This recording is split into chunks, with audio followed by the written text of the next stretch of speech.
Get some video. Nice. Wow.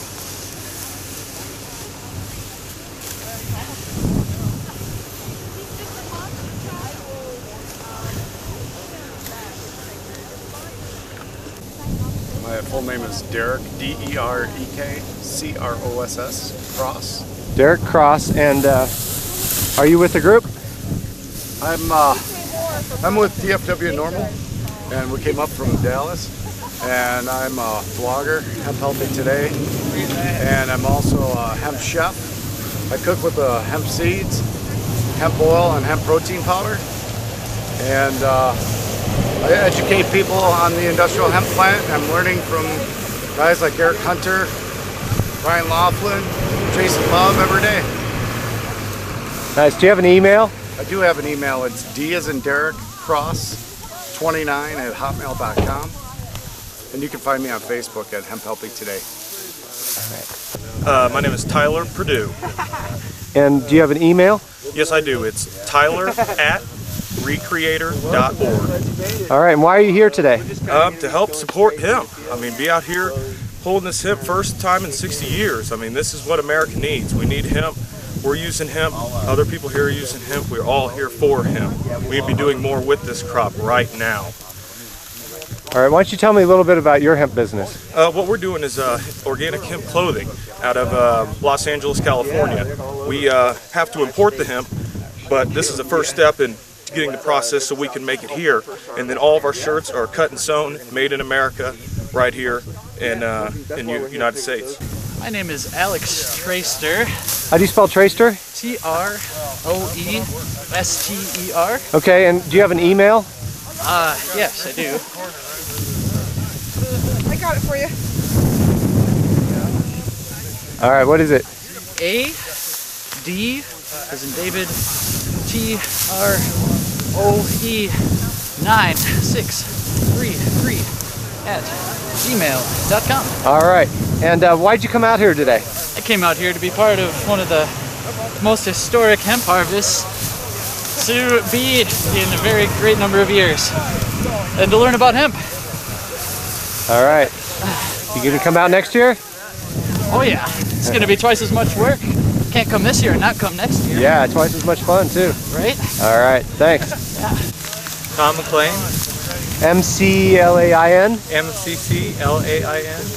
Two C's. Correct. Okay, and do you have an email you can share? Sure. TTT-M-C-C-L-A-I-N at yahoo.com. All right, and what are you doing out here today?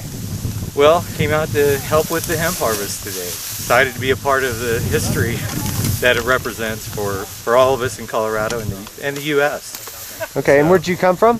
Colorado Springs. Colorado Springs, okay. Yeah, I'm local for this event. Great. And Anything else? Or? yeah, what significance is this to you personally?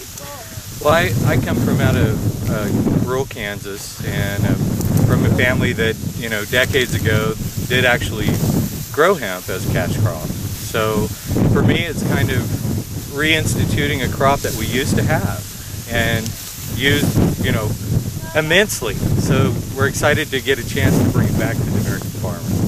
So that's why I'm here. Neil Watson. All right, and email? Fixingit@yahoo.com. All right. And what significance is this to you personally? Yeah.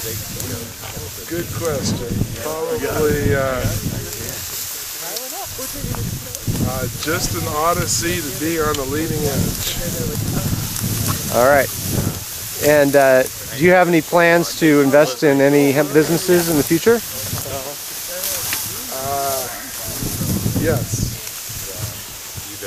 What's your commodity of most interest? Plants that are able to be biologically fed from the soil of the earth. All right, so do you like the food aspect or the fiber aspect? Or? I do. I like it both. All right, so you like it all.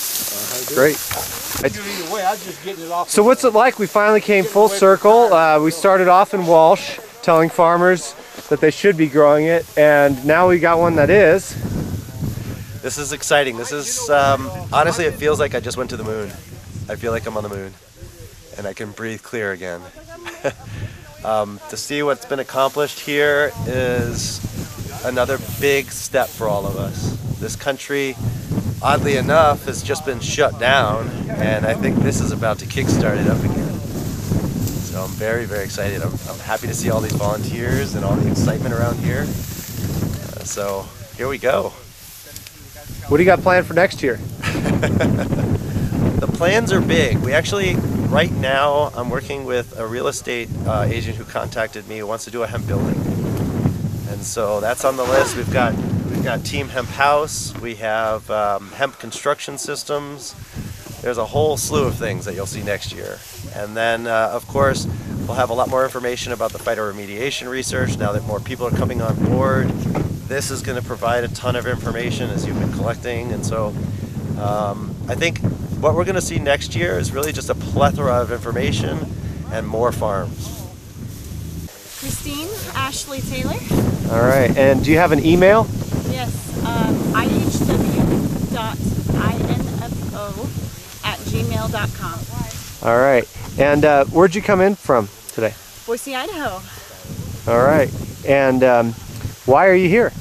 I'm here because this is a historic moment for humanity, really.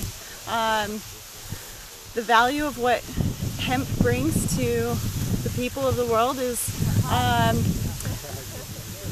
uncalculated in the United States right now, and this is the first step. We're on a new dawn, I think. Lumping it all into one thing. I'm here because hemp is worth it. It's worth the drive. All right, and tell me about your hemp business.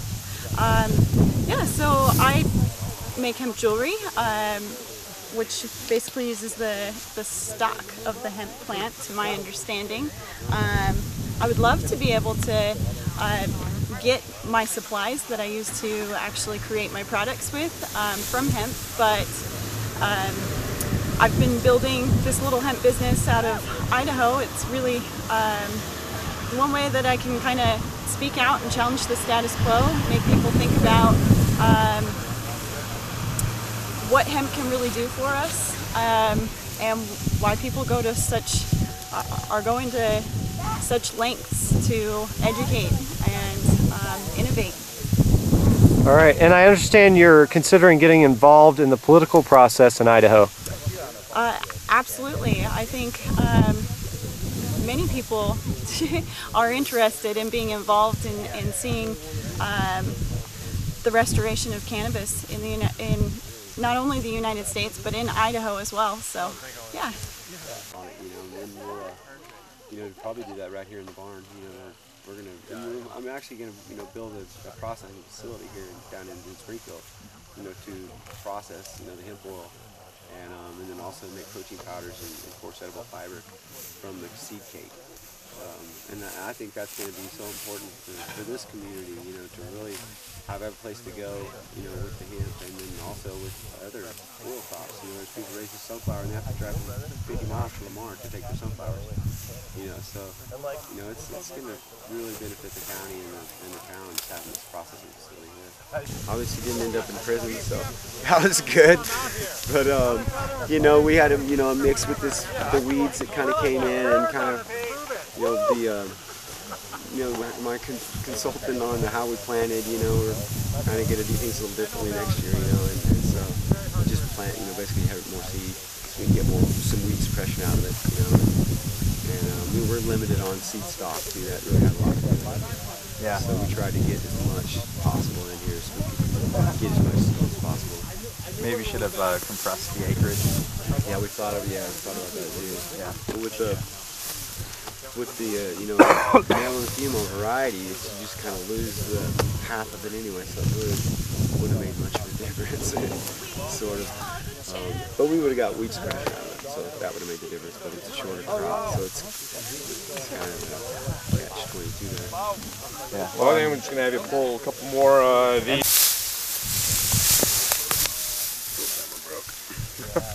Yeah. We got the seed part. It's kind of funny to look out in this field. If you're not looking for it, you probably wouldn't notice it. Yeah, that's true.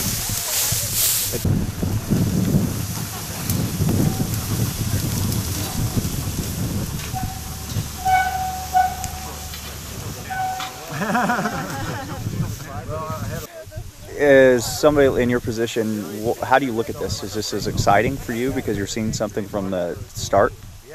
It is, and I started out with Jason and Linda Parker, and we were in Walsh back in January talking to farmers saying we should be growing it, and now it's so exciting to see that somebody is, and we're here at harvest time on a beautiful day, and we expect to get a fair amount of material out of this. And the seed is very valuable because it's viable.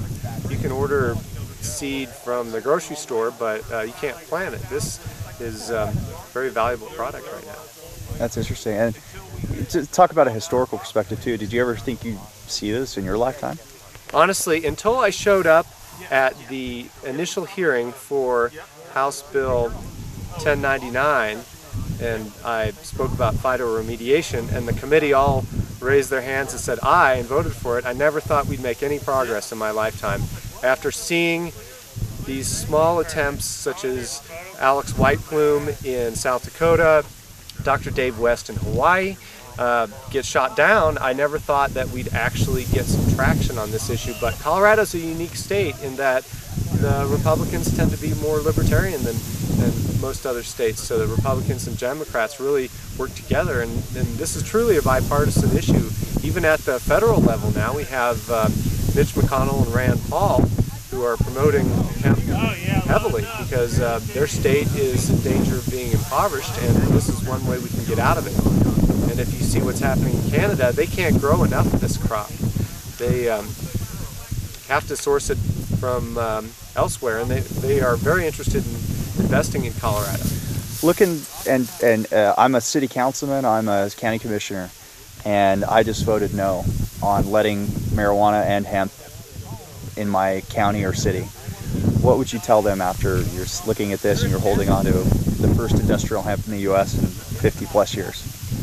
I would say that there's no good reason to not allow industrial hemp. This is no more harmful than corn or wheat. It's not anything that anyone's going to abuse. It's a very healthy food product. It can be used to prevent seizures. It can be used to build homes, and I just don't see why it needs to be restricted, because in 30 other industrialized countries they have industrial hemp agriculture, and they are making money, building wealth, and creating jobs. My name is Tim Klob, Timklob. All right, do you have an email? I do, PeteFresh at Hotmail, PETEFRESH at Hotmail. All right, and why are you here today? History. I'm all excited. The first hemp crop in Colorado in my lifetime. All right, and what does it mean for you personally? Personally, I grow. We live in an agricultural community. We live in La Junta, and the jobs market is crashed. Our economy is flailing, and we've got, I see, one, being an agricultural community, we're also slowly turning into a dry land, having to work with dry land crops, less and less water that we get. And so I see a perfect crop to take over. And also, we've got the complex. We've got the warehouses that are sitting empty, hoping. Right now, as I understand it, we can't ship any raw hemp across state lines, and so any manufacturing would have to actually take place within the borders of Colorado. And hopefully, if we can get the word spread and get people on board, we can bring some of those jobs to my town. That's what it means for me. And more money my neighbors have, they hire me to do their work. So it's win-win. It just, the better the economy does everywhere.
Yeah. Of course I did, but you know. So did I. I like to feel the plant, man. There's a couple here, like this particular pheno is pretty interesting, whatever this thing is. Do you know the difference between them? Can you see it? No. Can you kind of see the difference between the three strains? Because this one, whatever this one is actually got some steak to it.